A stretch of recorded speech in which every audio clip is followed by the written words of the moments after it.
Hello दोस्तों, आज हम फिजिक्स बताने के लिए जा रहे हैं दोस्तों। फिजिक्स में कुछ इम्पोर्टेंट चैप्टर है या टॉपिक है जो आप लोगों को डिस्कशन करेंगे। तो चलते हैं दोस्तों आगे की ओर।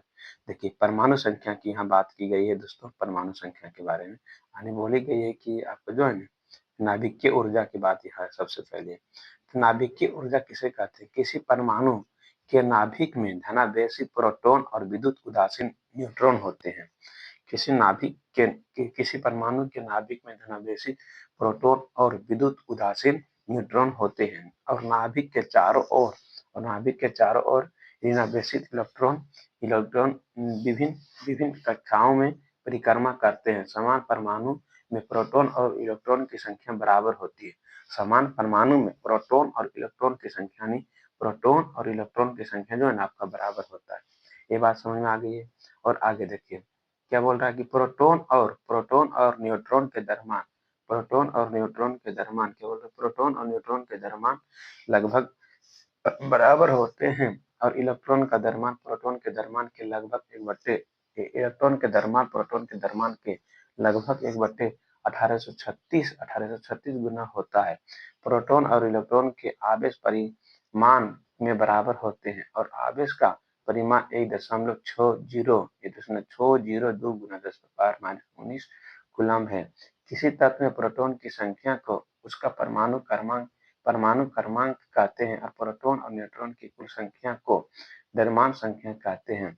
बोल रहा है कि किसी तत्व प्रोटॉन की संख्या को उसका परमाणु क्रमांक कहते हैं। प्रोटॉन की संख्या को परमाणु क्रमांक कहते हैं, ठीक है।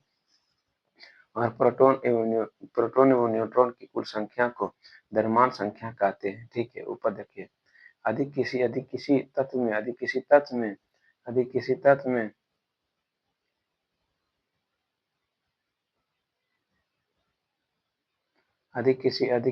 में इन न्यूट्रॉनों की संख्या भिन्न भिन्न हो तो उस तत्व के समस्थानिक कहलाते हैं।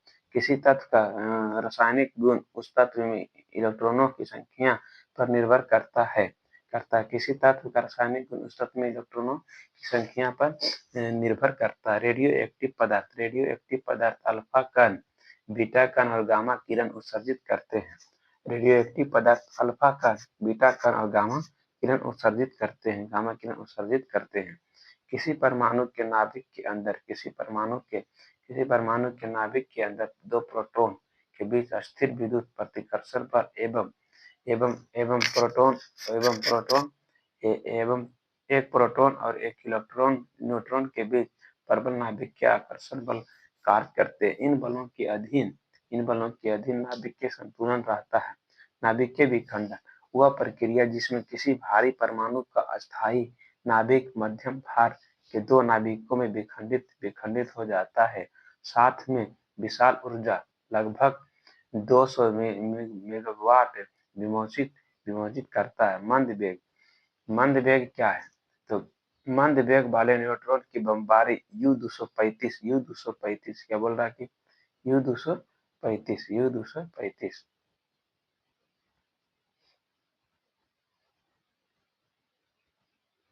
बोल रहा है कि यहाँ पे देखिए न्यूट्रॉन मंद वेग वाले न्यूट्रॉन की बमबारी U-235 से और U-238 का नाभिकीय विखंडन होता है। नाभिकीय संलयन किसे कहते हैं? नाभिकीय संलयन में दो हल्के नाभिक एक भारी नाभिक बनाने के लिए संयोग करता साथ में विशाल ऊर्जा विभूषित करता है। नाभिकीय रिएक्टर में यूरेनियम 235 नाभिकीय रिएक्टर में यूरेनियम 235 जैसे विखंडनीय पदार्थ का नियंत्रित नाभिकीय विखंडन होता है और विमोचित ऊर्जा का उपयोग विद्युत उत्पन्न करने में होता है, ठीक है। और देखिए आगे क्या बोल रहा है, इसी तरह से चैप्टर वाइज होता है। देखिए बोल रहा है कि यहाँ पे नाभिकीय विखंडन प्रक्रिया में ऊर्जा विमोचन के साथ साथ अनेक रेडियो एक्टिविटी उत्पाद भी होते हैं जिनसे उत्सर्जित नाभिकीय विकिरण पर्यावरण को प्रदूषित करते हैं। सौर ऊर्जा का स्रोत संलयन प्रक्रिया जिसमें 4 हाइड्रोजन संयुक्त होकर हीलियम बनाते हैं। सूर्य, वायु, पानी आदि ऊर्जा के नवीकरणीय स्रोत है।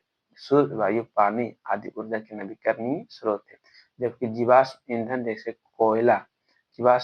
जैसे कोयला, पेट्रोलियम, प्राकृतिक गैस आदि ऊर्जा के अनवीकरणीय स्रोत है। ठीक है, अनवीकरणीय स्रोत है। तो किसी परमाणु की द्रव्यमान संख्या होती है नाभिक में प्रोटॉन और न्यूट्रॉन की कुल संख्या के बराबर। किसी परमाणु का परमाणु क्रमांक नाभिक में प्रोटॉन की संख्या के बराबर होता है। नाभिक में प्रोटॉन और न्यूट्रॉन की कुल संख्या को कहते हैं द्रव्यमान संख्या कहते हैं। ठीक है, नाभिक में प्रोटॉन और न्यूट्रॉन की कुल संख्या को कहते हैं द्रव्यमान संख्या कहते हैं। नाभिकीय अभिक्रियाओं में क्या संरक्षित रहता है? कुल आवेश और न्यूक्लियनों की कुल संख्या रहते हैं। ठीक है, ऊपर नाभिक के कणों के बीच लगने वाले आकर्षण बल को कहते हैं नाभिकीय बल कहते हैं। U-238 में यूरेनियम न्यूट्रॉनों की संख्या क्या है? 146 और 143 है। ठीक है, यूरेनियम 235 का विखंडन होता है जब उसके नाभिक से मंद वेग और न्यूट्रॉन टकराता है।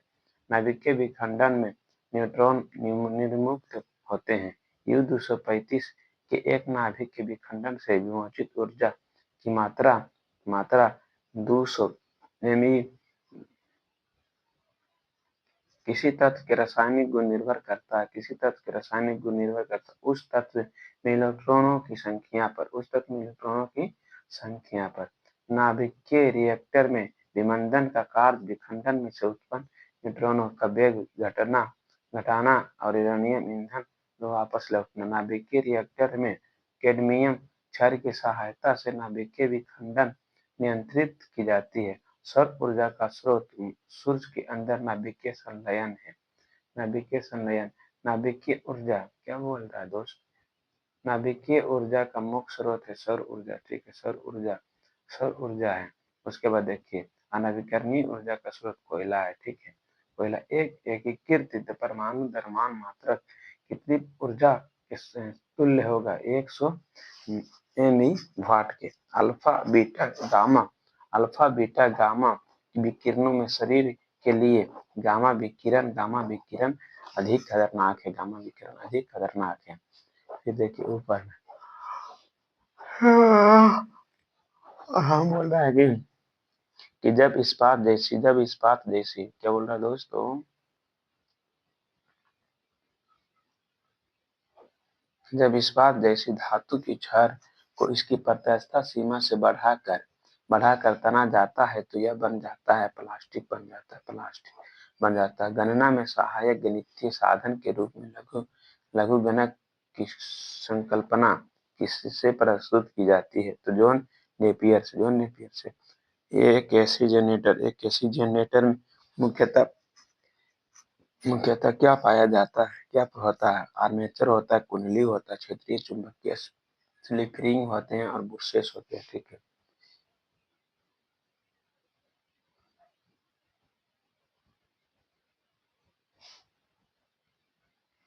बोल रहा साधारण मशीन की क्षमता किसमें दर्शाई जाती है? किलोवाट में दर्शाई जाती है। रेल पटरी पर पिच प्लेट का प्रयोग क्यों किया जाता है? दो पटरियों को जोड़ने के लिए किया जाता है। ठीक है, रेल पटरियों के नीचे स्लीपर का प्रयोग क्यों किया जाता है? रेल द्वारा उत्पन्न दबाव को कम करने के लिए किया जाता है। क्रायोजेनिक इंजनों का प्रयोग होता है कहाँ होता है? रॉकेट औद्योगिक में। जल पृष्ठ पर लोहे के टुकड़े के न तैरने का कारण क्या? लोहे द्वारा विस्थापित जल का भार लोहे के भार से कम होता है। ठीक है, जल पृष्ठ पर लोहे के टुकड़े न तैरने के कारण लोहे द्वारा विस्थापित जल का भार लोहे के भार से कम होता है। दर में किसी वस्तु के उत्प्लावन बल किस पर निर्भर करता है? वस्तु के भार पर निर्भर करता है। बिजली की खपत किस यंत्र से मापी जाती है? किलोवाट घंटा में मापी जाती है। प्रकाश का वेग क्रमशः सबसे कम तथा सबसे अधिक किस माध्यम में होता है? क्रमशः कांच तथा निर्वात में होता है। किस तत्व के प्रतिरोध का गुणांक लगभग शून्य होता है? चांदी के गुणांक शून्य होता है। बर्फ के जमने में जिलेटिन मिलाया जाता है। बर्फ के जमने में जिलेटिन मिलाया जाता है। बर्फ को पिघलने से रोकने के लिए मिलाया जाता है। फैराडे का नियम किससे संबंधित है? विद्युत अपघटन से। फैराडे के नियम किससे संबंधित है? विद्युत अपघटन से। ठीक है, देखो बात्य भट्टी का प्रयोग किस कार्य में होता है? अपचयन के लिए किया जाता है। कौन सा जीव अधिक ध्वनि उत्पन्न करता है? हेल जो है ना अधिक ध्वनि उत्पन्न करता है। उसके ऊपर देखिए क्या बोल रहा है, ऑब्जेक्टिव टाइप का क्वेश्चन है दोस्त। और यहाँ बोल रहा है मोह का प्रयोग किसे मापने के लिए होता है? कठोरता को मापने के लिए मोह का प्रयोग होता है। कठोरता को मापने के लिए का प्रयोग होता है। ठीक है, कठोरता को मापने के लिए मोह का प्रयोग होता है। उसके बाद देखिए वातानुकूलित क्या बोल रहा है दोस्तों यहाँ पे? वातानुकूलित प्लांट की क्षमता किस में दर्शाई जाती है? तो टन में दर्शाती जाती है। ध्वनि तीव्रता की डेसिबल में वह अधिकतम सीमा जिसके ऊपर व्यक्ति सुन नहीं सकता है 95 डेसिबल है। 95 डेसिबल है। मोटर के स्टार्टर का मुख्य कार्य है मोटर के शीघ्रता से रोटेट गति पर लाना। शीतलक का प्रयोग क्यों किया जाता है? कार्यरत उपकरणों एवं मशीन को ठंडा करने। मंडल पृथ्वी के रोशनी दिखाई देगी, काला दिखाई देगी दोस्त। यदि वायुमंडल ना हो तो पृथ्वी की। हवाई जहाज से यात्रा करते समय पेन सहाय क्यों निकलने लगता है? यानी हवाई जहाज से यात्रा करते समय पेन से स्याही क्यों निकलने लगता है? तो वायु दाब में कमी हो जाने के कारण। ठीक है, वस्तु की मात्रा बदलने पर वस्तु का कौन सा गुण अपरिवर्तित रहता है? तो घनत्व अपरिवर्तित रहता है। ट्यूबलाइट में कांच की लंबी ट्यूब के अंदर की दीवारों पर किसका लेप होता है? प्रतिदीप्त पदार्थ का लेप होता है। ट्यूब के दोनों किनारों पर किसके तंतु लगे रहते हैं? बेरियम ऑक्साइड के तंतु लगे रहते हैं। ठीक है, ट्यूब किसका बोल रहा है कि ट्यूब में किसका वाष्प भरा होता है? तो पारा वाष्प भरा होता है। बंद कमरे में रखे रेफ्रिजरेटर का दरवाज़ा खोल देने पर क्या होता है? कमरे का ताप बढ़ जाता है। मैं एक संख्या का प्रयोग किसके लिए किया जाता है? वायुयान के वेग के लिए किया जाता है। यदि किसी वस्तु का द्रव्यमान m एवं प्रकाश का वेग c हो तो उसके द्रव्यमान से संबंध ऊर्जा E बराबर कितना होगी? E बराबर mc स्क्वायर होगा। E बराबर mc स्क्वायर होगा। ठीक है, E बराबर mc स्क्वायर होगा। फिर नेक्स्ट पेज में चलते हैं। बहुत सारा इस तरह का क्वेश्चन है। देखिए बोल रहा है कि E बराबर mc स्क्वायर का सिद्धांत किसने दिया था? तो सभी को पता है कि E बराबर mc स्क्वायर का सिद्धांत आइंस्टीन बाबूजी ने दिए थे। किसी स्थान पर पृथ्वी का संपूर्ण चुंबकीय क्षेत्र क्षैतिज तल के साथ जितना कोण बनाता है उसे कहते हैं। उस स्थान का नमन कोण कहते हैं। पृथ्वी के ध्रुवों पर तथा विषुवत रेखा पर क्रमशः नमन कोण का मान होता है 90 डिग्री तथा 0 डिग्री। नमन कोण को और किस नाम से जाना जाता है? नति कोण के नाम से जाना जाता है। नति कोण के नाम से नमन कोण को नति कोण के नाम से जाना जाता है।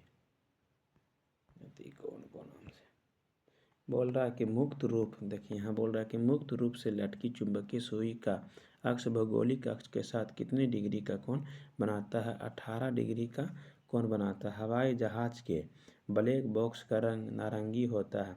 लेजर बीम का प्रयोग किसके इलाज में होता है? कैंसर के इलाज में होता है। ठीक है, लेजर बीम का प्रयोग कैंसर के इलाज में होता है।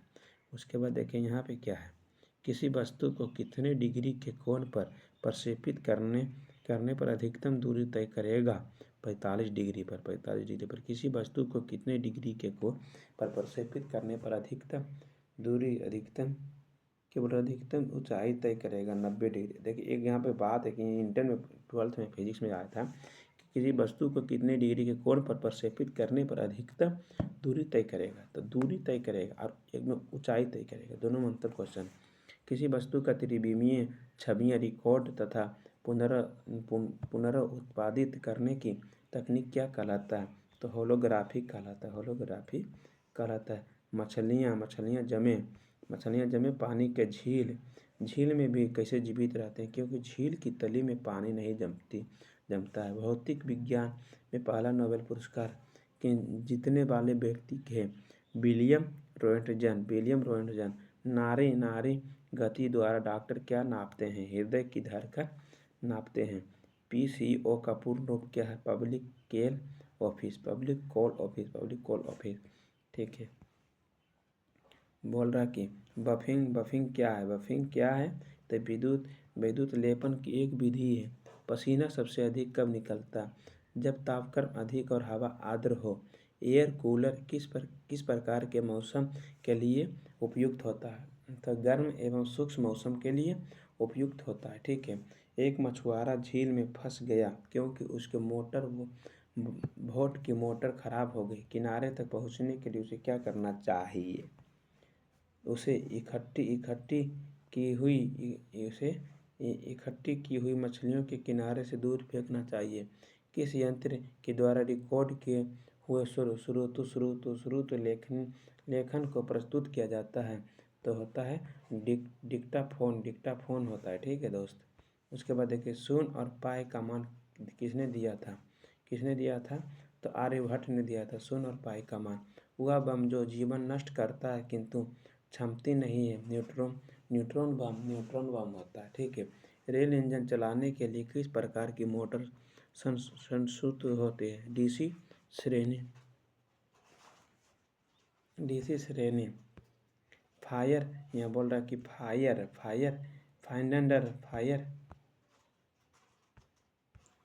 फायर फाइंडर क्या है? वन में आग की पहचान करने में सक्षम एक हाईटेक रोबोट है। हवाई जहाज में पायलट के बैठने की जगह को क्या कहा जाता है? कॉकपिट कहा जाता है। आइंस्टीन को नोबेल पुरस्कार किस कार्य में दिया गया था? प्रकाश विद्युत प्रभाव के लिए दिया गया था। ठीक है। प्रकाश विद्युत प्रभाव के लिए दिया गया था। तो अभी यहीं तक दोस्तों, फिर मिलते हैं नेक्स्ट वीडियो में आपके साथ। बलवीर कुमार, जम्मू जिला।